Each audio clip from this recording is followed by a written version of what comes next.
We economic hitmen really have been the ones responsible for creating this first truly global empire. And we work many different ways.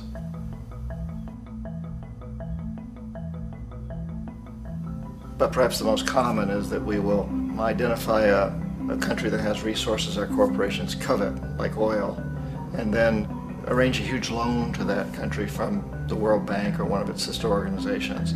But the money never actually goes to the country. Instead, it goes to our big corporations to build infrastructure projects in that country, power plants, industrial parks, ports, things that benefit a few rich people in that country, in addition to our corporations, but really don't help the majority of the people at all. However, those people, the whole country is left holding a huge debt. It's such a big debt they can't repay it, and that's part of the plan, that they can't repay it. And so at some point, we economic hitmen go back to them and say, listen, you owe us a lot of money, can't pay your debts, so sell your oil real cheap to our oil companies.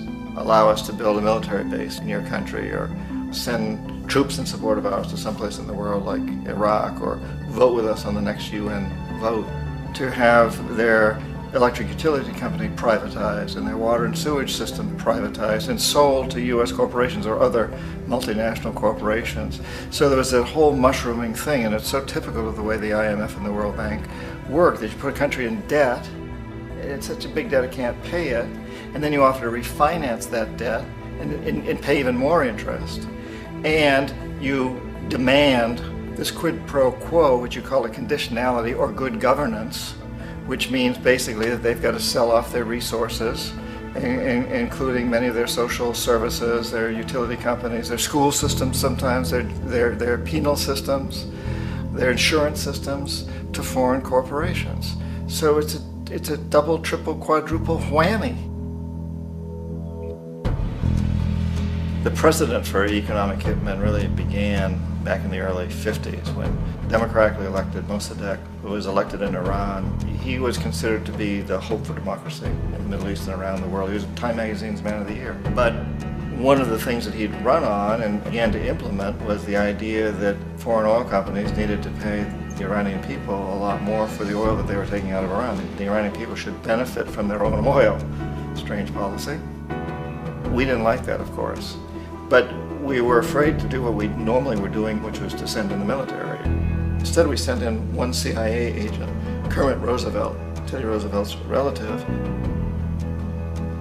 And Kermit went in with a few $1 million and was very, very effective and efficient. And in a short amount of time, he managed to get Mossadegh overthrown and brought in the Shah of Iran to replace him, who always was favorable to oil.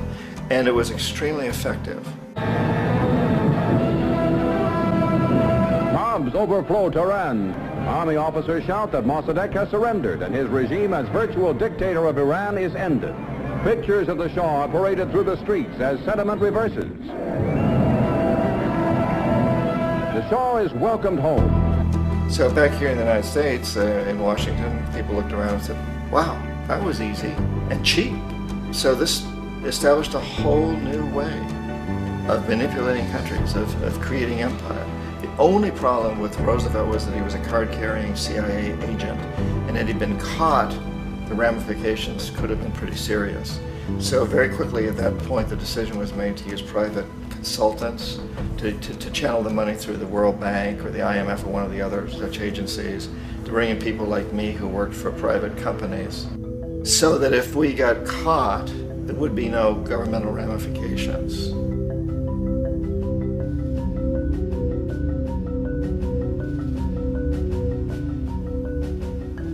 When Arbenz became president of Guatemala, the country was very much under the thumbs of United Fruit Company, the big international corporations. And Arbenz ran on this ticket that says, you know, we want to get the land back to the people.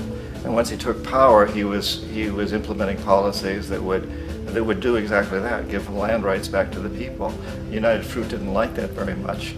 And so they hired a public relations firm, launched a huge campaign in the United States to convince the United States people, the citizens of the United States, and the press of the United States, and the Congress of the United States, that Arbenz was a Soviet puppet, and that if we allowed him to stay in power, the Soviets would have a foothold in this hemisphere. And that, at that point in time, was a huge fear on everybody's mind, the Red Terror, the Communist Terror. And so, to make a long story short, Out of this public relations campaign came a commitment on the part of the CIA and the military to take this man out. And in fact, we did. We sent in planes, we sent in soldiers, we sent in jackals, we sent everything in to take him out, and did take him out. And as soon as he was removed from office, the new guy that took over after him basically reinstated everything to the big international corporations, including United Fruit.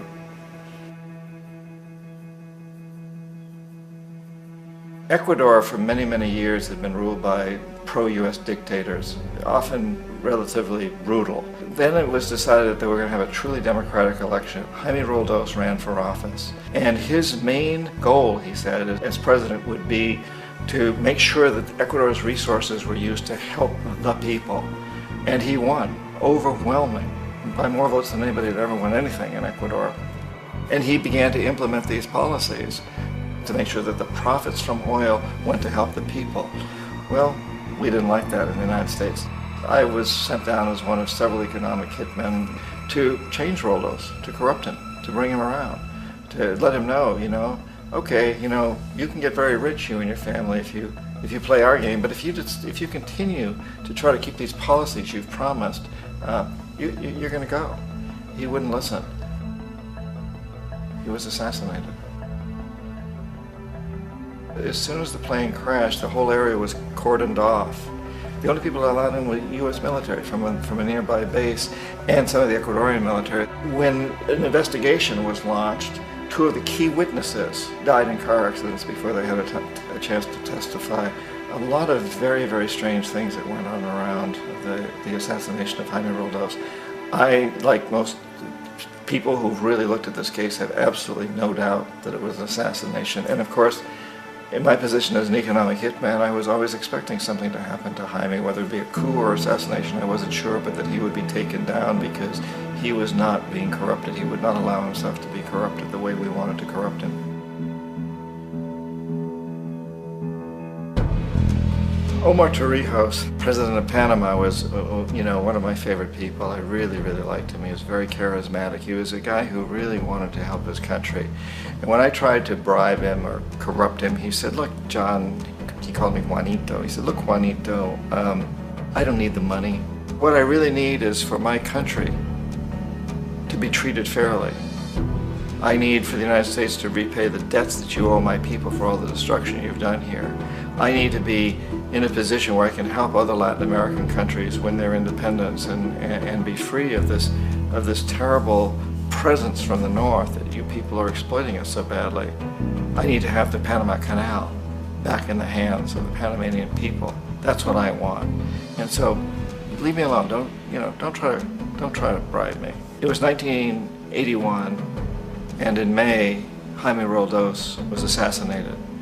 And Omar was very aware of this. Torrijos got his family together and he said, I'm probably next, but it's okay because I've done what I came here to do. I've renegotiated the canal. The canal will now be in our hands. He just finished negotiating the treaty with Jimmy Carter. In June of that same year, just a couple of months later, he also went down in an airplane crash, which there's no question was executed by CIA-sponsored jackals. Tremendous amount of evidence that one of Torrijos' security guards handed him at the last moment as he was getting on the plane a tape recorder, a small tape recorder that contained a bomb.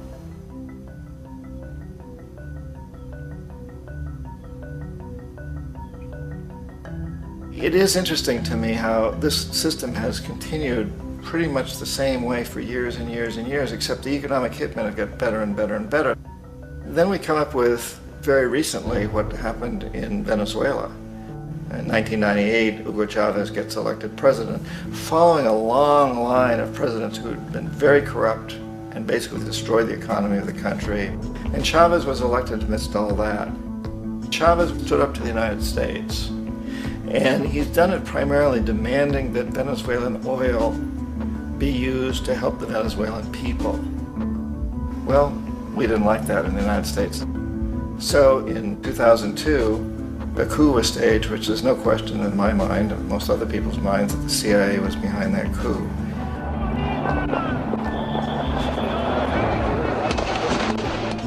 The way that that coup was fomented was very reflective of what Kermit Roosevelt had done in Iran, of paying people to go out into the streets to riot, to protest, to say this Chavez is very unpopular. You know, if you can get a few thousand people to do that in television, and can make it look like it's the whole country, and things start to mushroom. Except in the case of Chavez, he was smart enough, and the people were so strongly behind him that they overcame it, which was a phenomenal moment in the history of Latin America.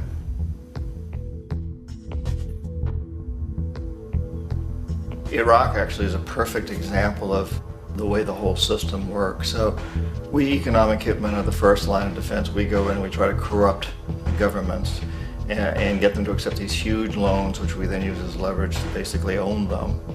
If we fail, as I failed in Panama with Omar Torrijos and in Ecuador with Jaime Roldos, men who refused to be corrupted, then the second line of defense is we send in the jackals. And the jackals either overthrow governments or they assassinate. And once that happens and a new government comes in, and boy, it's going to toe the line because the new president knows what will happen if he doesn't. In the case of Iraq, both of those things failed. Economic hitmen were not able to get through to Saddam Hussein. We tried very hard. We tried to get him to accept a deal very similar to what the House of Saud had accepted in Saudi Arabia, but he wouldn't accept it. And so the jackals went in to take him out. They couldn't do it. His security was very good.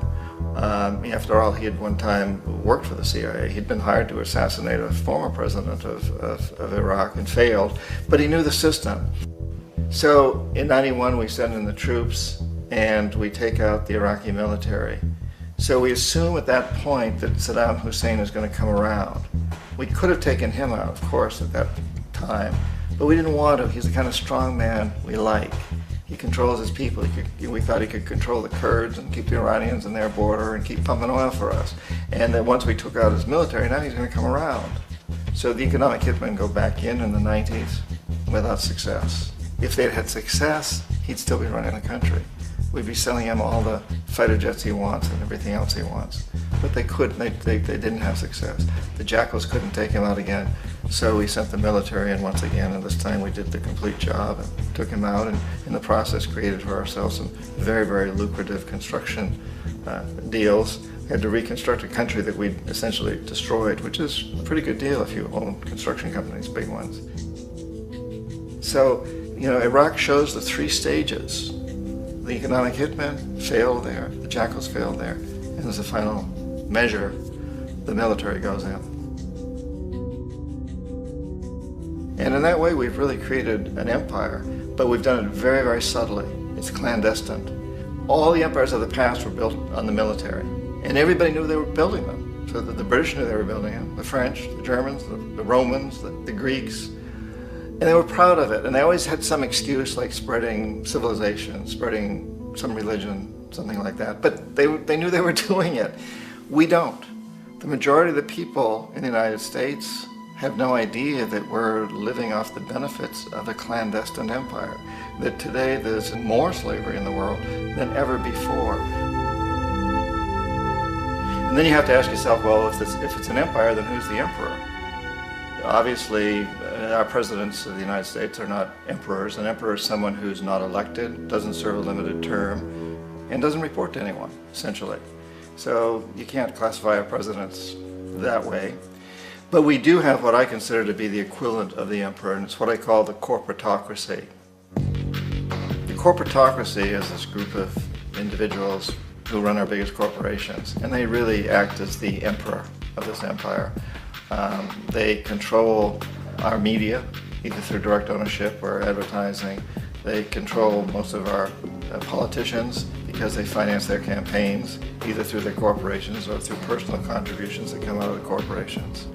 They're not elected, they don't serve a limited term, they don't report to anybody. And at the very top of the corporatocracy, you really can't tell whether a person's working for a private corporation or the government because they're always moving back and forth. So, you know, you've got a guy who one moment is the president of a big construction company like Halliburton, and the next moment he's vice president of the United States, or the president who is in the oil business. And this is true whether you've got Democrats or Republicans in the office. You have the moving back and forth through the revolving door. And in a way, Our government is invisible a lot of the time, and its policies are carried out by our corporations on one level or another. And then again, the policies of the government are basically forged by the corporatocracy and then presented to the government. They become government policy. So it's an incredibly cozy relationship. This isn't a conspiracy theory type of thing. These people don't have to get together and plot to do things. They all basically work under one primary assumption, and that is that they must maximize profits regardless of the social and environmental costs.